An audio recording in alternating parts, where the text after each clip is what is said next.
If you're a petrol head, the Porsche 911 would have crossed your consciousness at some point in your life, either as an object of desire or derision.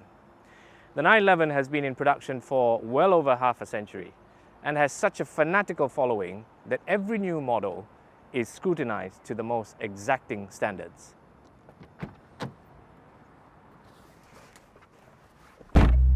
There is an equally anti-911 group that doesn't understand what the fuss is about and derides the stubborn reluctance to fix what they feel is a fundamental flaw of the car. The location of the engine. Love it or hate it, the 911 has influenced much of the sports car industry over the last 50 years. And this 992 generation 911 is the latest. But does it still feel like a 911, as the enthusiasts might say? Well, in order to verify that, we're going to need a proper old school 911 as a point of reference. Cue the 3.2!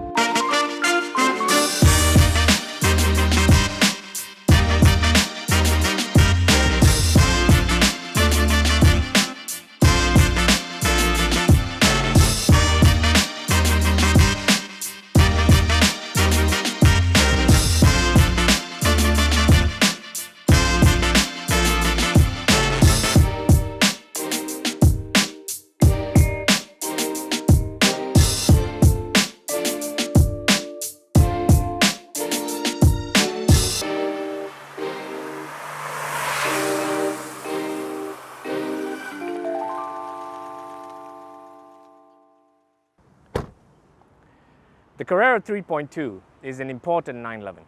This is the 911 that almost never was, coming at a time when the 911 model range was nearly killed off entirely. Visually, this car contains all the characteristics that the 911 has now come to be known for. The slightly grinning front end, like it's almost smiling at you every time you walk up to it to go for a drive. The svelte 2+2 body shape, like a squatting frog ready to pounce away. And the unnaturally short rear end, hiding the flat-six boxer engine. This car is diminutive by today's standards. In fact, stand on the other side of the 992 and this car disappears completely. It would look like a toy car in the sea of SUVs and crossovers on the road today. But still, it's here. So let's go for a drive, shall we?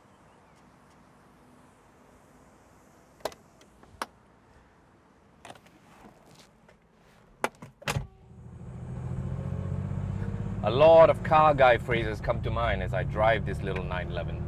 Phrases like connected and analog and feedback. But also other phrases like where is the aircon and how much petrol can I smell in the cabin before I start getting high.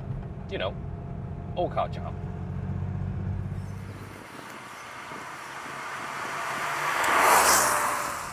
But the 3.2 makes you work for your lunch. Steering is heavy at low speeds, but surprisingly light when encountering a pebble on the road, at which point you're thrown off your driving line if you're not paying attention.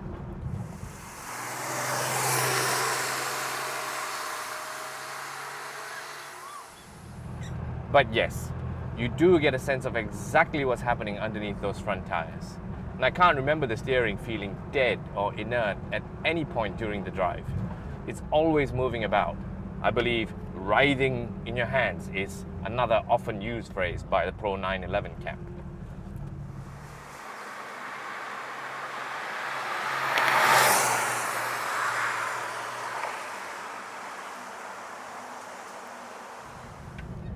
And while the world has moved on to bigger, maybe not always better, the size of this G body just feels right somehow.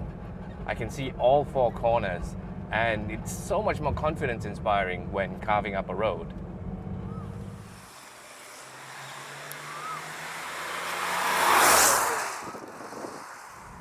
With small wheels and fat tires, there's plenty of grip as the car squats on acceleration and powerboats its way off the line. Steering does begin to feel anxiously lighter if you're negotiating a bend when accelerating, with the weight in the rear just lifting the front a tad bit more. But you have to be committed, and that enormous grip pulls you through.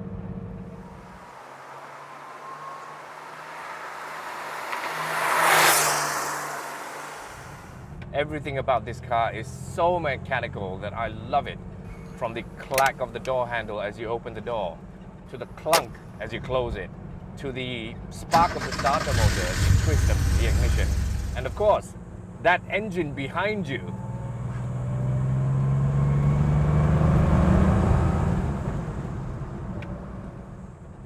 This raspy, air-cooled flat-six engine sounds purposeful at any speed, and better the faster you go. And maybe it's the size of the car, or maybe it's the lack of insulation compared to modern cars. It sounds like it's right here, just behind your shoulder, encouraging you to do more. Like that one friend who's always egging you on to that next shot of whiskey. It's pretty intoxicating.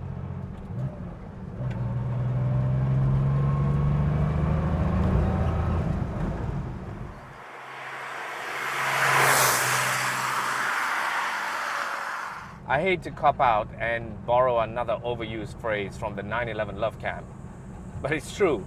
You really do feel connected to the car, and the car feels connected to you. I'm really gonna need me one of these.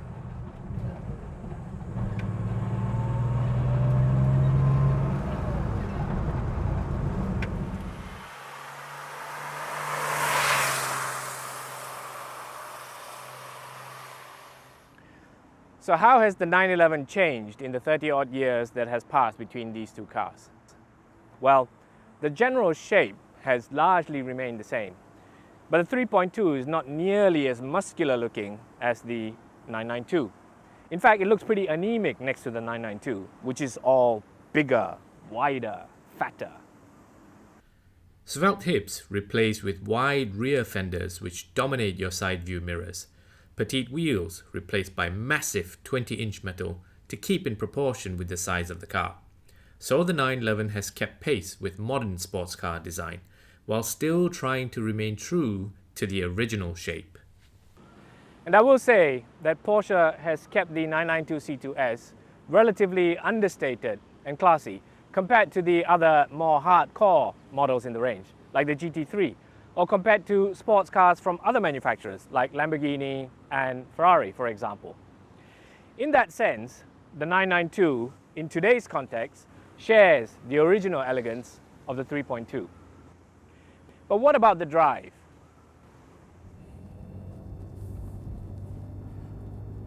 Jump into the 992 after the 3.2 and everything feels effortless in this car. Steering is much lighter, of course, but still very precise. And the PDK Auto means that your left foot is very well rested. The large ref counter in the center of the instrument cluster reaches back 30 years and fist bumps its great-great-great-great-grandfather, and might be the most overt connection to the 3.2 here in the interior.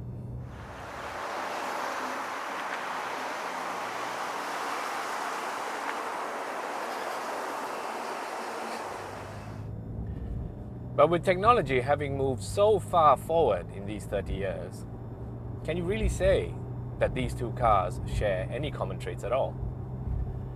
The speedboat-like acceleration is still there, of course, but it's less due to the squat of the rear suspension and more due to the ferocity of the power delivery when you floor the throttle. This car is wicked fast. Woo-hoo-hoo!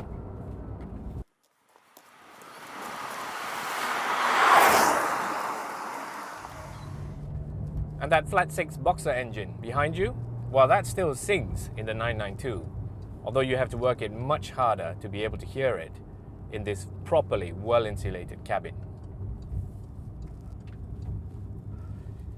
Even though this is a turbocharged engine, compared to the naturally aspirated version in the 3.2, there's virtually no turbo lag, but that's due to the very clever 8-speed gearbox that seems almost prescient. In a way, it drops a gear or two just as you're about to give it the beans, and always keep you in the torque band and hurtle you forward at the speed of thought. This is a supreme sports car. It flows so beautifully on the roads. The suspension soaks up almost all road irregularities with aplomb. despite its extremely low profile tires. Turn-in is sharp and precise, and you can place the car exactly where you want it, despite its girth. And it gets better the faster that you go, within reason on a public road. And that grip from the rear when you accelerate out of a corner, well, that's still phenomenal, and is likely the clearest connection to the 3.2 and other 911s of old.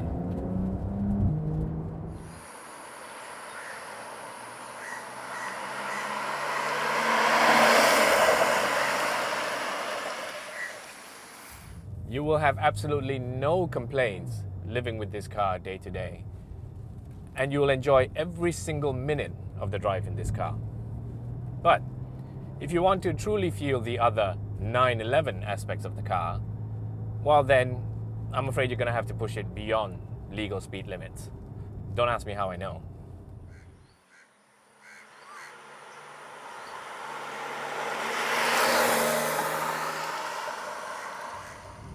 And I believe that's where the debate still rages on between the two 911 camps.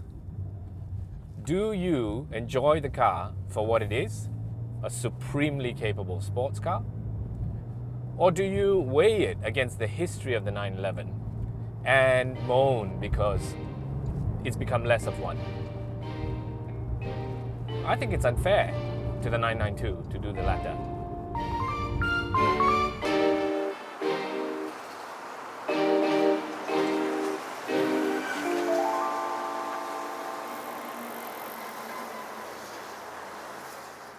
So then, what we have here are two cars linked by the same DNA, separated by 30 years, and probably even longer than that in terms of technological advancement. But the 911 Carrera has always been the sports car that you could use daily, discreetly, and the 992 certainly lives up to that.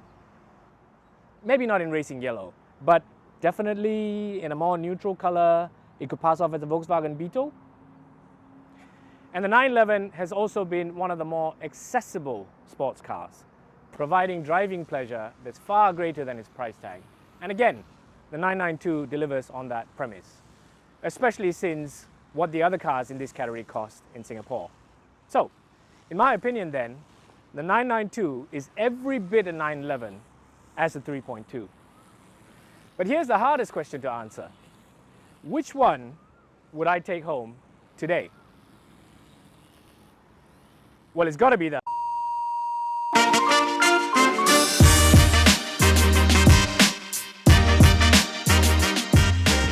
It's spelled 2+2 body shape, like a squatting frog. What's that, it? Your head got chopped off.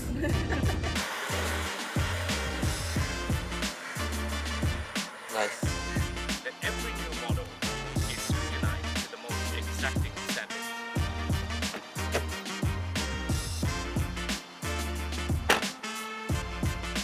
Power goes off.